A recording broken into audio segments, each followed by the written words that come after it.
ಯಾವುದೋ ಒಂದು ವಾಹಿನಿ ಆ ಥರ ಮಾತಾಡಿದ್ರು ಅಂತ ಮಾತಾಡೋಕ್ಕೆ ತಪ್ಪಾಗ್ಬಿಡುತ್ತೆ ಸರ್. ಎಲ್ಲರಿಗೂ ಇವತ್ತು ಉಪಸ್ಥಿತಿಗೆ ಮಾಧ್ಯಮ ಮಿತ್ರರಿಗೆ ನಾನು ಒಂದು ಮಾತು ಹೇಳಕ್ಕೆ ಇಷ್ಟಪಡ್ತೀನಿ. ನನ್ನೊಬ್ಬ ಸ್ನೇಹಿತ ಬೆಳಗ್ಗೆ ಚಿತ್ರಮಂದಿರಕ್ಕೆ ಹೋಗ್ತಾರೆ. ಹೋಗ್ಬಿಟ್ಟು ಅವ್ರು ಹೇಳ್ತಾರೆ, ಈ ಮಾತನ್ನ ಯಾಕೆ ಹೇಳ್ತಾರೆ ಅಂದರೆ, ನನ್ನ ಹುಡುಗ ಸರ್, ಅವನಿಗೆ ನಾನು ತೊಂದರೆ ಆದರೆ ಫಸ್ಟ್ ಎದೆ ಕೊಟ್ಟು ಎದುರುಗಡೆ ಇಟ್ಕೊಳ್ಳೋದು ನಾನು, ಆಮೇಲೆ ಅವನಿಗೆ ತೊಂದರೆ ಆಗಲಿ. ಓಕೆ, ಅವನೊಂದು ಮಾತು ಹೇಳ್ತಾನೆ, ಇವತ್ತಿಂದ ಕಿಚ್ಚ ಬಾಸ್ ಅಂತ ಕರೀ ನಿಲ್ಲಿಸಿ ಕಿಚ್ಚ ಮಾಸ್ ಅಂತ ಕರೀಲಿ ಅಂದ್ಬಿಟ್ಟು ಅದನ್ನೇ ಕೇಕ್ ಮೇಲೆ ಹಾಕೊಂಡು ಬರ್ತಾರೆ. ಅದನ್ನು ಒಂದು ವಾಹಿನಿ ಏನು ಮಾಡ್ತಾರೆ, ಯಾರಿಗೋ ಟಾಲ್ಟ್ ಕೊಟ್ರ ಕಿಚ್ಚ, ಇದಾದ್ಮೇಲೆ ಏನಾಗುತ್ತೆ, ಸಪೋಸ್ ಯಾರ್ದೋ ಫ್ಯಾನ್ಸ್ಗಳು ಅವ್ರಿಗೆ ಥ್ರೆಟನ್ ಮಾಡಿ ಅವ್ರಿಗೆ ಏನಾದ್ರು ಹೆಚ್ಚು ಕಮ್ಮಿ ಮಾಡಿದ್ರು ಅನ್ಕೊಡೋದು, ಅದಕ್ಕೆ ನಾವು ಬಿಡಲ್ಲ, ಮಾಡಿದ್ರು ಅನ್ಕೊಡೋದು. ಆ ವಾಹಿನಿ ಜವಾಬ್ದಾರಿ ತೊಗೊಂತಾರೆ ಸರ್, ಯಾಕಂದ್ರೆ ಫಸ್ಟ್ ಸ್ಟಾರ್ಟ್ ಮಾಡಿದ್ದವ್ರೆ. ಈ ಪರ್ಸ್ಪೆಕ್ಟಿವ್ ಇರೋಲ್ಲ ಸರ್. ಪ್ರತಿಯೊಬ್ಬರು ಇವಾಗ ಫಾರ್ ಎಕ್ಸಾಂಪಲ್ ಅವ್ರು ಯಾವ ವಾಹಿನಿಯವರು ಇದನ್ನು ಮಾಡಿದ್ರು, ಅವ್ರ ಯಜಮಾನರಿಗೆ ಕರೆಯೋದು ಬಾಸ್ ಅಂತಾನೆ ಅಲ್ವಾ. ನಾನು ಹಂಗಾರೆ ಅವ್ರ ಬಾಸಿಗೆ ಹಾಕಿದ ಕೇಕ್ ಮೇಲೆ ಯಾರು ಸರ್? ಈಗ ನಾನು ನನ್ನ ತಂದೆ ಕರೆಯೋದು ಸರ್. ಚಿತ್ರರಂಗದಲ್ಲಿ ಯಶ್, ದರ್ಶನ್, ಧ್ರುವ, ಉಪ್ಪಿ ಸರ್, ಇನ್ನೊಬ್ಬ ಶಿವಣ್ಣ, ಪ್ರತಿಯೊಬ್ಬರು ಸರ್, ಎಲ್ಲ ಸೇರಿದ್ರೆ ಒಂದು ಕನ್ನಡ ಚಿತ್ರರಂಗ ಸರ್. ಎಲ್ಲ ಸೇರಿದ್ರೆ ಸರ್.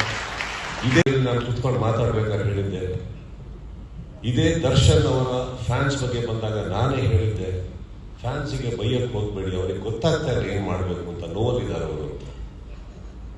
ಇದೇ ನಾನು ನನ್ನ ಬಾಯಾರೆ ಹೇಳಿದ್ಮೇಲೆ ನಾವು ಯಾಕೆ ಸರ್ ಟಾಂಟ್ ಕೊಡೋಣ?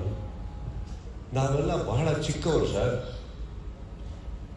ನಾವೆಲ್ಲ ಚಿತ್ರರಂಗ, ಇವತ್ತು ಚಿತ್ರರಂಗ ಕೊರಗ್ತಾ ಇದೆ, ಬೆಳಗಿಂದ ನೋವಲ್ಲಿದೆ ಅಂತ ಹೇಳ್ಬೇಕಾದ್ರೆ ನಾವೆಲ್ಲ ಕಷ್ಟಪಟ್ಟು ಸಿನಿಮಾ ಉಳಿಸಕ್ಕೆ ಹೋಗೋಣ. ಈ ಥರ ಪ್ರಶ್ನೆಗಳಿಗೆ ಉತ್ತರ ಕೊಟ್ಕೊಂಡು ಕೂತ್ಕೊಳ್ಳೋಣ. ಹೇಳಿ, ಯಾಕೆ ಕೊಡಬೇಕು ಟಾಂಟ್? ನಾವು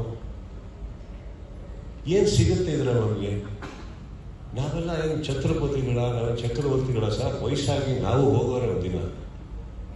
ಬದುಕಿರ್ಬೇಕಾದ್ರೆ ಒಂದು ಸಿನಿಮಾ ನಮ್ಮ ಕೈ ಹಿಡಿದಿರ್ಬೇಕಾದ್ರೆ ಬೆಳೆಯನ್ನು ಆಸೆ ಪಡೋಣ, ಇನ್ನಷ್ಟು ಒಳ್ಳೆ ಚಿತ್ರ ಮಾಡೋಣ ಅಂತ ಇರಬೇಕಾದ್ರೆ ನಿಮ್ಮಂಥವ್ರು ಬಂದು ನಮ್ಮನ್ನು ಪ್ರಶಂಸಿಸಿದಾಗ ಖುಷಿ ಪಡೋಣ ಅಂತ ಹೋದರೆ, ಸ್ವಲ್ಪ ರಿವೈಂಡ್ ಮಾಡಿದ್ರೆ ಆ ಹುಡುಗ ಎಲ್ಲಿ ಮಾತಾಡಿದ್ರು ಅನ್ನೋದು ಕ್ಲೀನಾಗಿ ಗೊತ್ತಾಗುತ್ತೆ ಅಲ್ವೇ? ಯಾರಿಗನ್ನ ಟಾಂಟ್ ಕೊಡೋಣ ಸರ್? ಅವ್ರು ಯಾರಿಗೆ ಟಾಂಟ್ ಕೊಡ್ತಾ ಇದ್ವೋ ಅವರು ನನ್ನ ಸಹೋದರ ಥರ ಇದ್ದವರು ಸರ್. ಅವರು ಪ್ರತಿಯೊಬ್ಬರು, ಇವಾಗ ಫಾರ್ ಎಕ್ಸಾಂಪಲ್ ಆ ವಾಹಿನಿಯಲ್ಲಿ ಒಂದು ಕಲಾವಿದರ ಹೆಸರು ತಗೊಂಡು ಟಾಂಟ್ ಅಂತ ಹೇಳಿದ್ರು.